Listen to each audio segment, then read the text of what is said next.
Hello, good afternoon. Let's see, I wonder if you can hear me. Um, but it's 12:01, so let's just get started. Um, this is the Passive House info session for Bay Area homeowners. Maybe you've heard about Passive House before, and if not, then you're in the right place. Okay. So just a brief introduction. My name is Cheryl, and I have close to 2 decades of work experience in the construction industry. And for the last 10 years, I've been working with homeowners, investors, um, real estate landlords in all aspects of design and permitting for new construction, additions, EDUs and remodels. Um, and what brought me to Passive House was last year when I started the process of designing my personal residence. I was researching what I would want in my own home. So, and that's how I stumbled upon the Passive House method.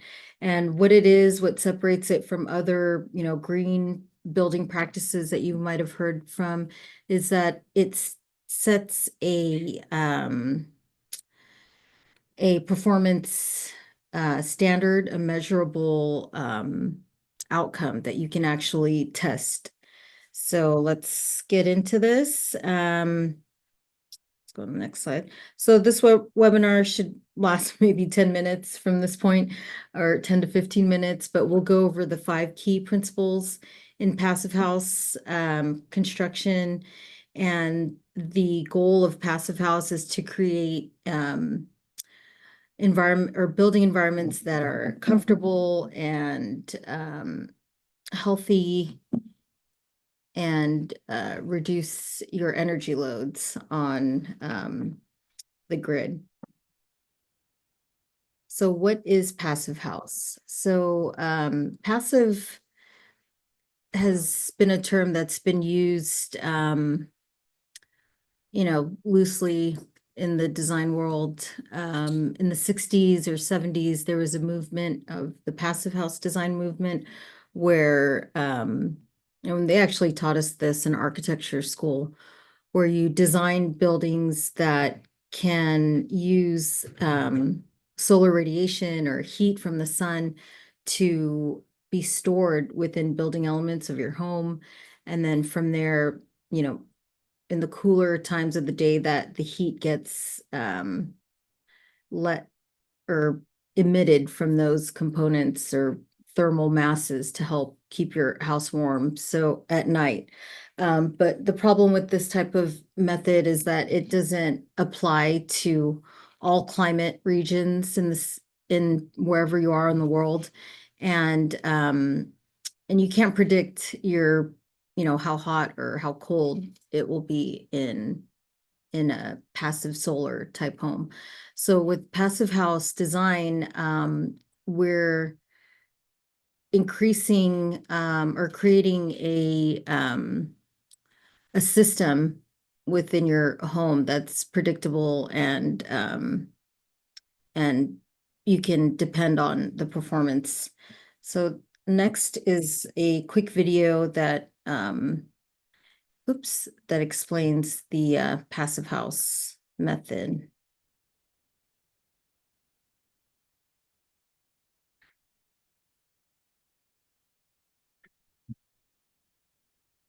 Oops.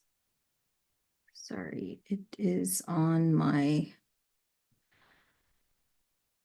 going to my headphones that I have hooked up, and you probably cannot hear me.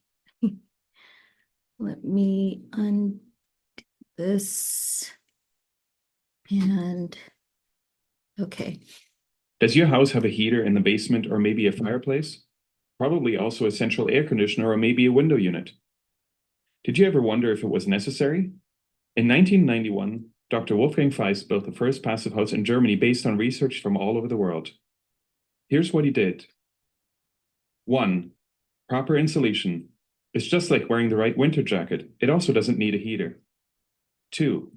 No air leakages. There should be no holes, small or large, to let warm air out of the house. 3. No thermal bridges. A thermal bridge is like a road for heating energy in which warmth can travel right through your walls.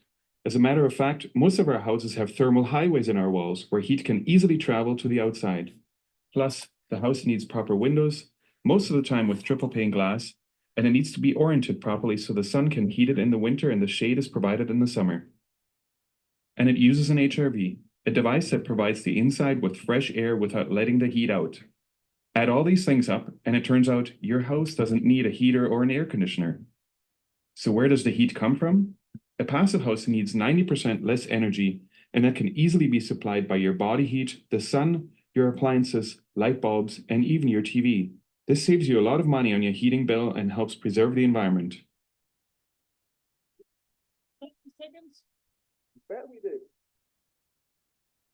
Okay, so that was a quick overview. Now let's jump into the five principles of passive house. So the first is super insulation. So if you think of a cooler like that you would bring to the beach with some beverages or even a coffee mug or like a Yeti thermos, what helps keep the drinks cold or your coffee hot is the insulation in the container. So what insulation in a building does is a similar concept. So the thicker your jacket or the thicker your thermos lining, the more energy can be contained. So you keep the heat when you want it and or keep the heat inside during the winter or keep the heat out during the summer with greater insulation. So building code right now in our region, climate zone 3 here in the East Bay, I'm in Fremont, like they require R19 for wall insulation, R38 for the roof. But when it comes to passive house, we're gonna triple these values. So it's pretty common to have an R value in the wall of maybe R40 and roof insulation values of even R60. So the next concept is the airtight construction. So what this does is you create a,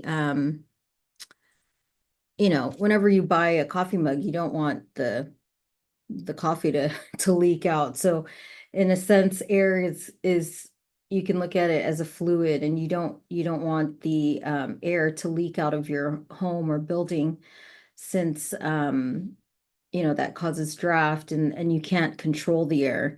So when you build an airtight membrane in your building, you reduce the infiltration of untreated poor air coming in. So with the airtight layer, well, one of the principles is we're going to have a filter, a fresh air ventilator that's bringing continuous fresh air. So before the air gets to your lungs, it's treated by your your HVAC equipment.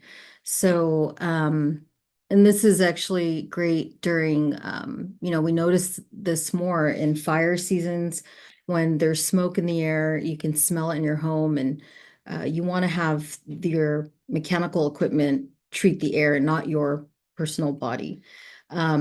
So the great thing that one of the benefits I like about air tightness is pest control and possibly keeping ants out. The next principle is to eliminate thermal bridges. And what that does is that helps keep the continuity of the temperature of your building envelope. So you don't want to have moisture hit cold surfaces, or you don't want to have a big gap in cold surfaces and warm weather. So if you notice sometimes in the winter when it's the heater's on, you can see condensation around your window frame. And that's pretty bad because that can cause mold and deterioration of your frame, your structure.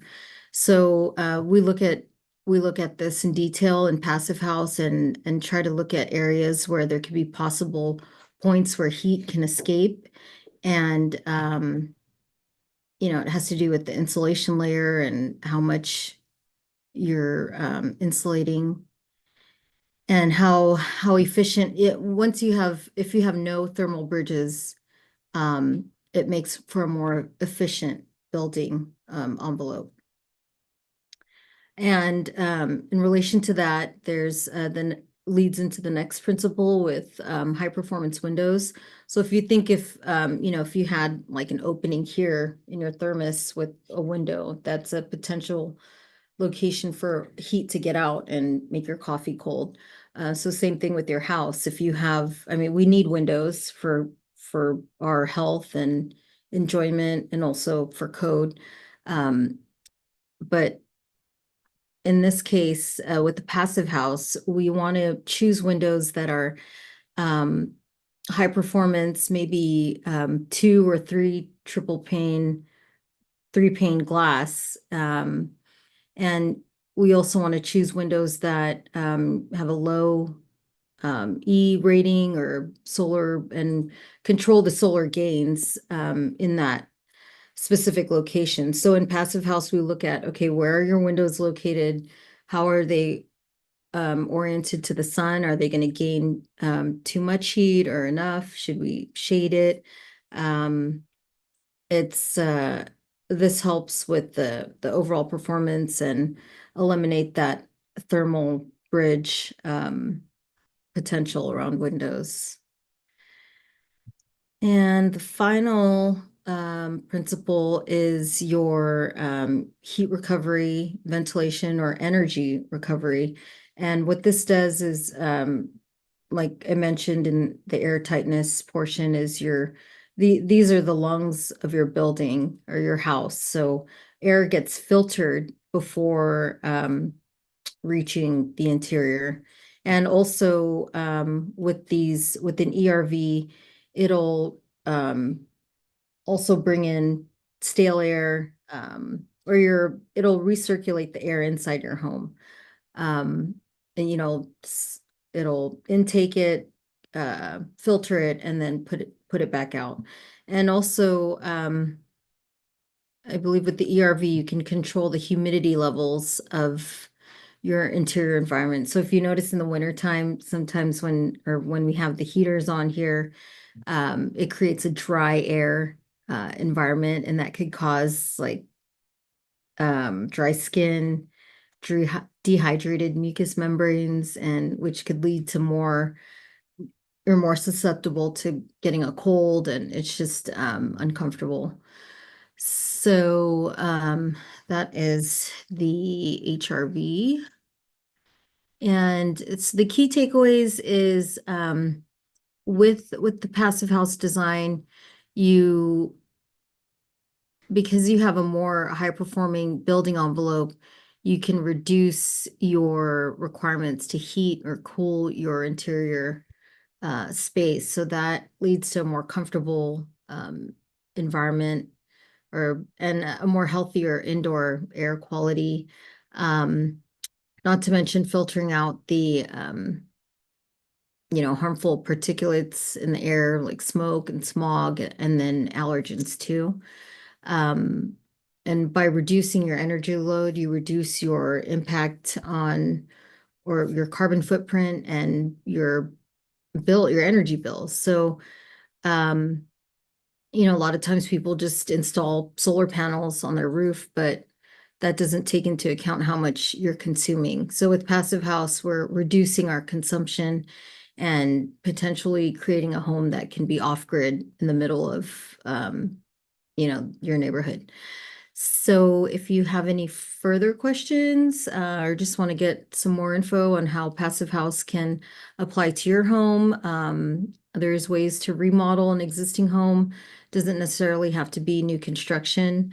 There's also a lot of incentives from the state of California. You can get special financing, and there's rebates available too. Um, so yeah, please feel free to contact me, and thank you for viewing.